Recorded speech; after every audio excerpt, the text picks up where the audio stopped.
Hey everybody, how you doing? This is your old pal Boise with another daily sobriety vlog. It's a rainy day here in Texas. It just let up now and the sun's cracking out, but it's supposed to rain again. So we always have strong storms, and when they're very, very strong, they'll flood a lot of places in Texas, in Houston. And even when it's a light rain, there's some neighborhoods that just flood anyway, just because the way they're set up, I guess. I don't know. They put the houses up. Now they're trying to put them up on stilts like they do down by the Gulf. It's like, hey, that'll keep the house out of the water, won't it? Or, we have to worry about that? Well, it floods here. Oh, okay, let's do that. And it took them a while. They're still working on it. Some of these neighborhoods, like Bel Air, are really nice neighborhoods, expensive, classic homes. And then all of a sudden they become submarines, and it's not even raining that hard. So anyways, cheers. How are you? So I'm just gonna kind of chill around the house. I walked out to get the mail, and it just opened up and poured on me. So I got caught in the rain. But that's just part of life. Sometimes it rains, sometimes it's sunshine, you know? It happens. It happens. Ready for some stats? Ready for some stats? See where we're at with the stats? Okay.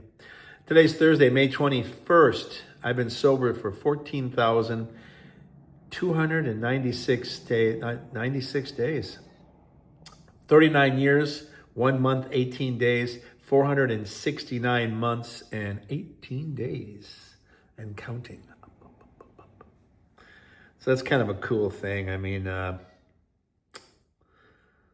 just to keep track of this. We every day it's a new number, but I mean, and I'll look again because I'll forget the number before I finish this thing, and then tomorrow will be another day and another number. So it's just kind of not so much keeping track. I have to write it down, but keeping plugged in with my current status. Cheers. I think it just keeps me active with myself, because there's long periods of time where I didn't take it for granted, but I just didn't think about it. And then someone would say, hey, how long have you been sober? 27 years, 39 years, 21 years, just keeping track of the years, And, someone said, what, like even? No, I have to think now, what month, count on my fingers. And yeah, sober for 21 days and 9 months, getting close to 22. Oh, getting close to it, huh? Yeah. And then after that, here till 23 will be coming along. After a while, without sounding, flippant to people, it's, it just became a lifestyle. And it becomes something that I would expect me to do. And after a while, more and more people would expect me to be sober too, as opposed to when there was a time where less and less people would even think it was possible. When I first started, I even doubted myself. And I was probably the first person to believe in myself. And I think you have to be the first person to believe in yourself. Then it's nice to get encouragement from the people that you're in treatment with. And then it's nice to get encouragement from friends and family.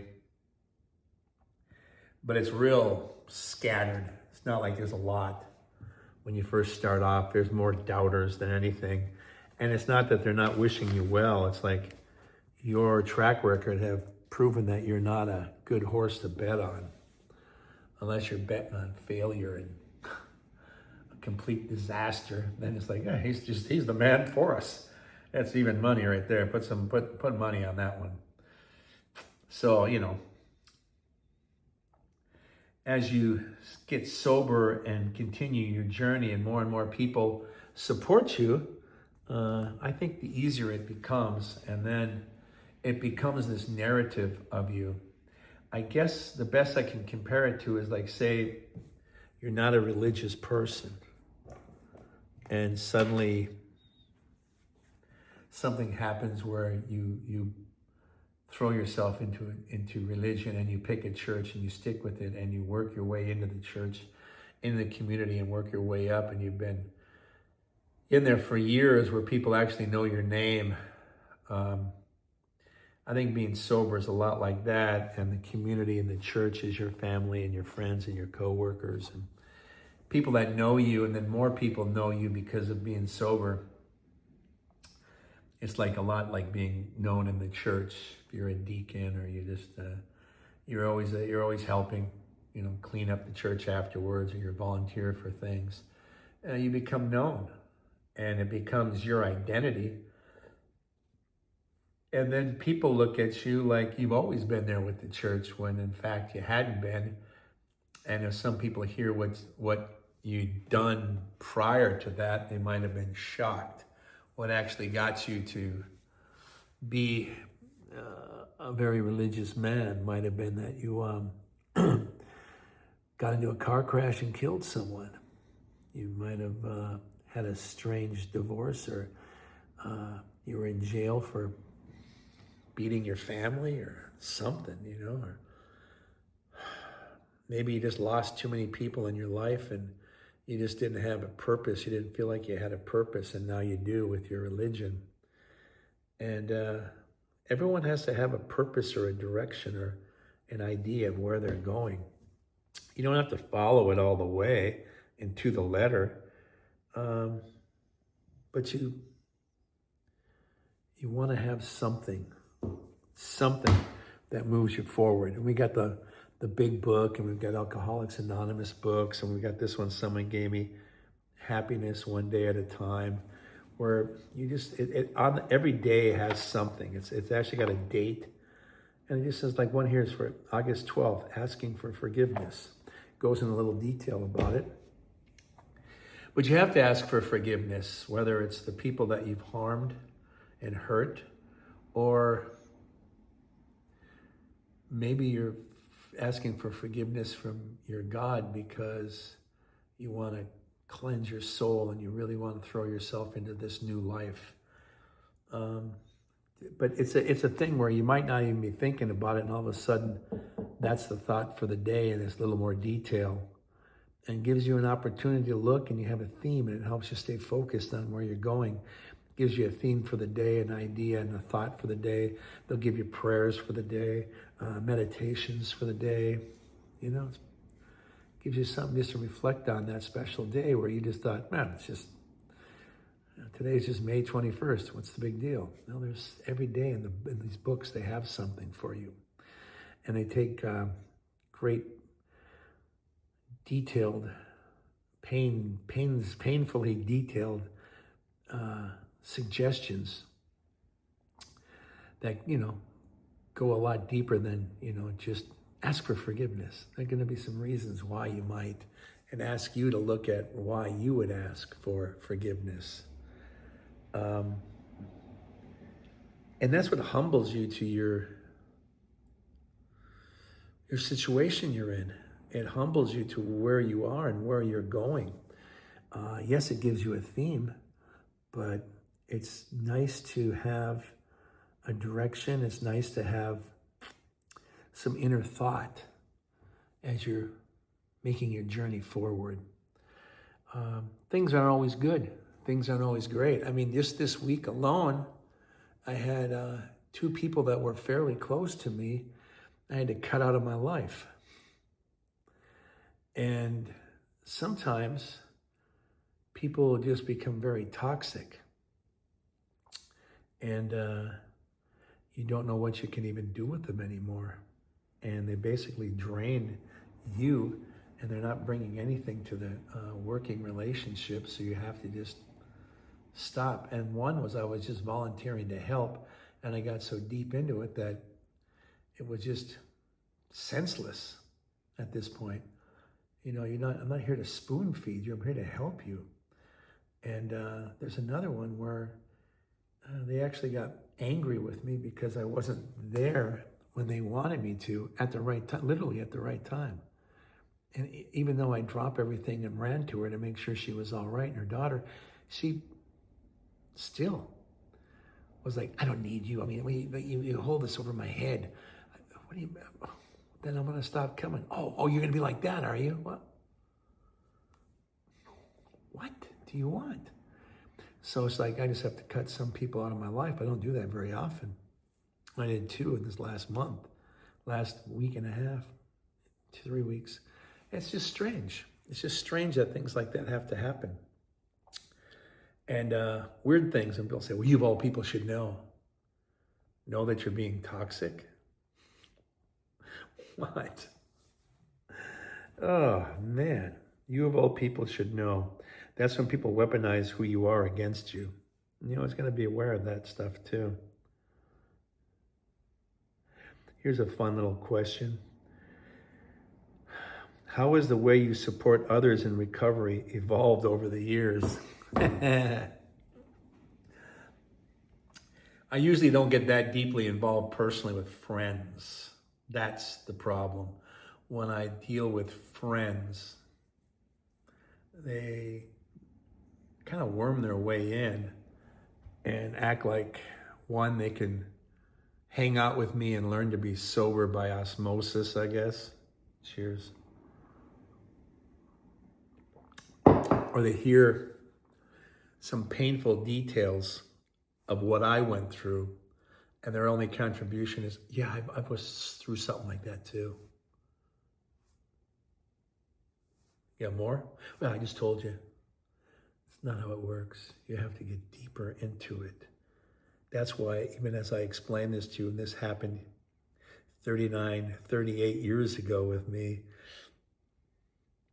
I got real deep as I described it to you, because I wanted to show you how to open up and be intimate and expose that hole that's there you're trying to work on, and give you an example, like a working example. You just don't listen to what I say and just go, ditto. That's not how it works. So that's frustrating, because people that I meet through addiction, they don't behave like that. But people that I know personally and then realize their addictive personality is destroying their lives, and then they want to bring me in because they think I'm the logical candidate to help them. When actually, in the end, I'm not, because you use it as a shadow you can hide in. You're not in the sunlight. You're not working on your true self, and that's never going to help your sobriety. It's actually going to hurt it. So someone like me, if you're a good friend of mine, I can end up hurting the situation. It's not what I'm here for. But that's the way it can resolve. Now later on, when they seek regular treatment, counseling, and have maintained a sober existence, and then they want to engage with me again, that's fine. That is excellent. Then I can see the progress of what I had experienced compared to what I'm looking at the current time. That is always welcomed. But to get to that point, I'm going to have to back off, and we're going to have to get someone else in there. And it happens almost every time. So now for personal friends, I won't even bother. I'll just tell them they need to seek treatment and they need counseling. And we can look up where you live and where the closest place is. It's better to have it close. You don't want to drive across town for this stuff. And everything's anonymous, so you can just be free about it. No one's going to report that they saw you at the drug clinic, because everybody else is in there too, either saying their real name or being anonymous. Cheers. Anonymity gives you a certain blanket of protection where you feel that you might be able to open up a little more. Just give a little more this time, and eventually you open up. Not everybody dives into it like I did. But I thought, hey, I'm locked up for a month. Turned out being a lot longer than that. That was just their enticement to get me in. But I would have done it anyways, because if not, it'd be 2 years in jail or just a off-campus prison or whatever. I'm like, I'm not going to do that. And then what? Try to stay sober where I can drink toilet wine? You're already doomed for failure when you hit that kind of a decision. So I thought, in for a penny, in for a pound. Go ahead and dive in head first. Just be careful; it might be a shallow end of the pool. And it is, because it's a wade pool. You put your toes in and you slowly get. I just dove right in, but I just thought, well, I've got to change. So let's see how much I can change. I guess I wasn't just giving my personal structure a new paint job. I was actually knocking the whole thing down and rebuilding. Because I remember my dad said that's what they did to him and everybody else when you went into the Marine Corps and any other army. To be part of the program, you have to tear down everything of yourself so that you're not an individual, and then you become part of a collective group. Being a Narcotics Anonymous or Alcoholics Anonymous is that kind of group. And if you're trying to hang on to stuff, what are you hanging on to? Your damaged relationship with your wife and your husband or your children? Your damaged relationship that you might have at work or in your community or with your neighbors? Just better to rip it all down and start all over again, because that's the new you. That's the new person that you want to identify as. So why not be that person? Or, as they say, be all you can be, right? So he didn't give me that advice, but he distilled that into me. So I went ahead and applied that with my sobriety. And I suggest that everybody do that. Because when we hang on to our individuality, you're going to have your personality. What I'm talking about is these patterns. The way you trigger so you go get drunk, or the way you trigger to get drunk and then get high, or the way you trigger to get off work and do some blow, and then you realize, well, I'm going to get up, I can do some blow, it keeps me active. People are going to think I only had a couple of Red Bulls and I'm ready to go again. And pretty soon you're just high all the time. Then you're not thinking right. Then all of a sudden you're paranoid. People are talking. They might just be talking, whispering about the show last night. You're like, they're talking about me. I know they're talking about me. They're always talking about me. I can tell by the way they look at me. And you get that kind of crazy ass paranoid. And yes, it's a pattern. Everybody who did coke and does coke knows exactly what I'm talking about. And you think you're a success because you got money and it's expensive and it's a boutique kind of drug. They always crack me up. I hate boutiques anyways. And I was like, I'm going to go to a little place where everything costs a little more and it's a little more fancier. That's cool if you're feathering your nest or finding a new hat or a brooch to put on your blouse. That's different. But if you're just shoving shit up your nose, it's no different than shoving it in the back alley. Or as RFK Jr. would say, I'm not even afraid of any type of germs. I used to do cocaine off the back of public toilets. Oh, great. Keep this guy in charge of health. Good God. You know, if you're a drug addict, the best thing you can say to people is don't do it. Here's the reason why. But if I'm a drug addict, I'm not going to tell you about the coronavirus, the pandemic, and all these other. No, you're not qualified. You're silly, and you talk conspiracies. Just talk about not doing drugs. The greatest thing I remember is like heroin. You know,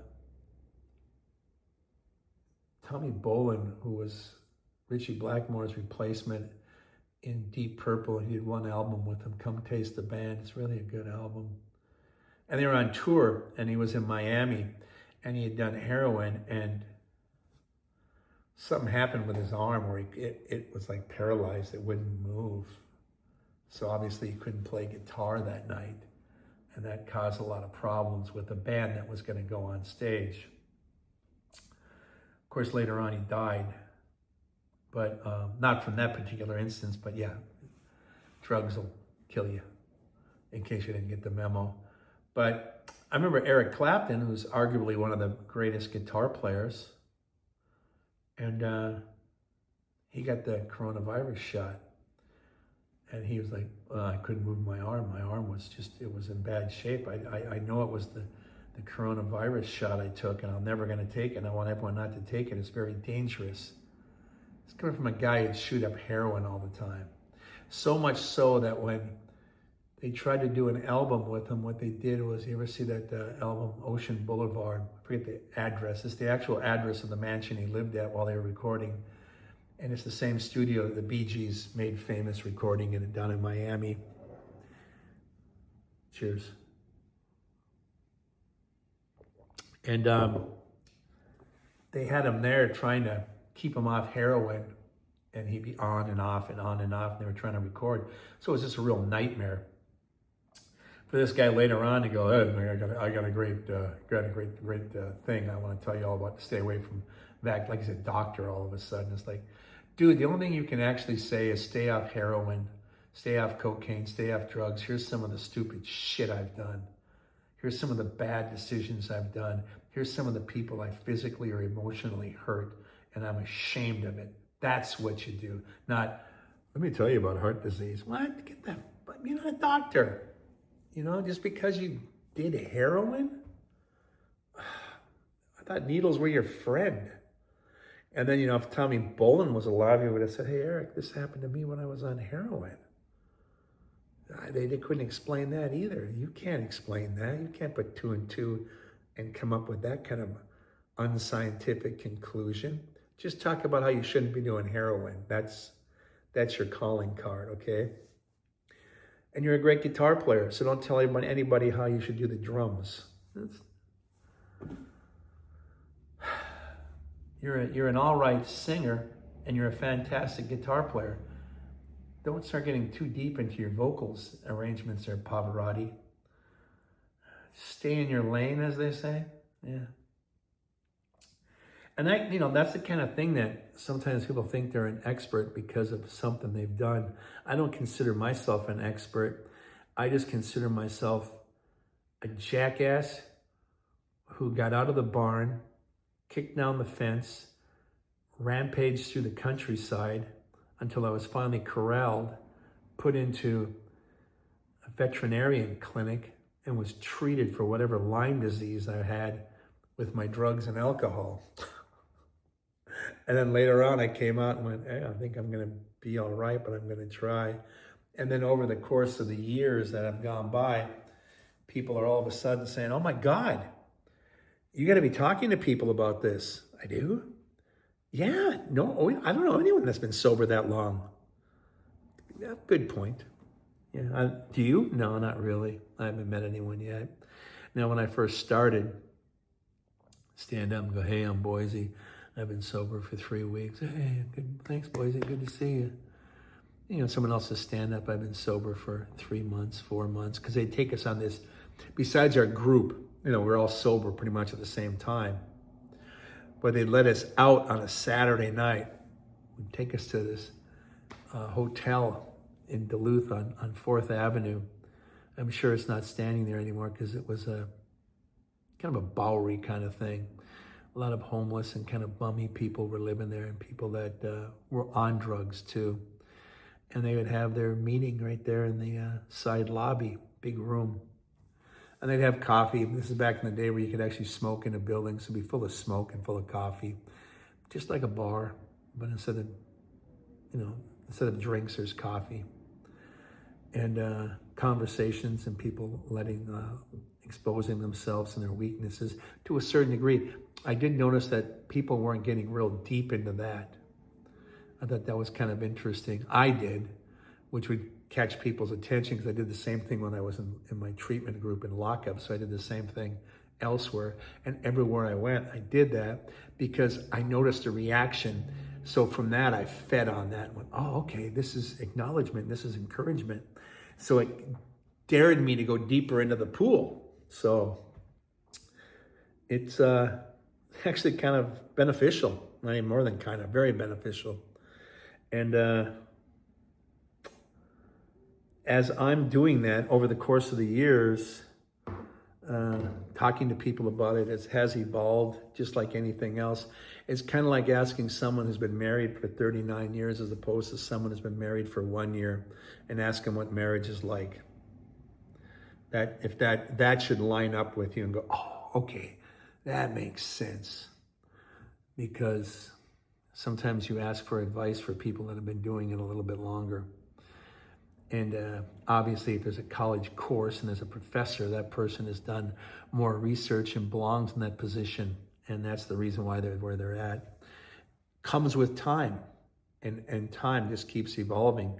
And we keep evolving with it, hopefully not de-evolving.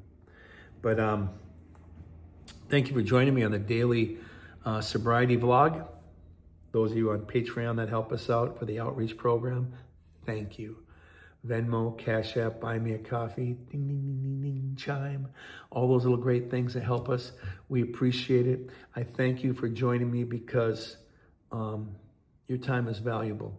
And I mean that from the bottom of my heart, top of my soul. Thank you very much. And while you're here and you check out comments, see if you can find someone who's in your sobriety range. You might find a colleague right there. You've been sober for 3 years. They've been sober for 4. Link up a little bit. Share some stories. Ask for some advice. Get together. Come on, people now. Shine on your brother. Everybody gets together. Try to love one another right now. See, those little hippie songs really do work nowadays, don't they? But speaking of that hippie attitude, peace and love, everybody. Peace and love. And there's Ringo right there. Peace and love. Peace and love. I gotta watch it. That doesn't mean peace in England. That does. Okay. Today's Thursday, May 21st. I have been sober for 14,296 days. Thank God they didn't tell me to hold my breath that long. I don't think I would have made it. I've been sober for 39 years, 1 month and 18 days, 469 months total and 18 days. Thank you for coming along. Thank you for joining me on this journey. Thank you for being there with me. Thank you for helping other people in the community. Thank you, thank you, thank you. Like I said, like Ringo says, peace and love. I love the fact that you joined us. Thank you very much. Until the next sobriety video, daily sobriety video, I love you. Have a great day. See ya.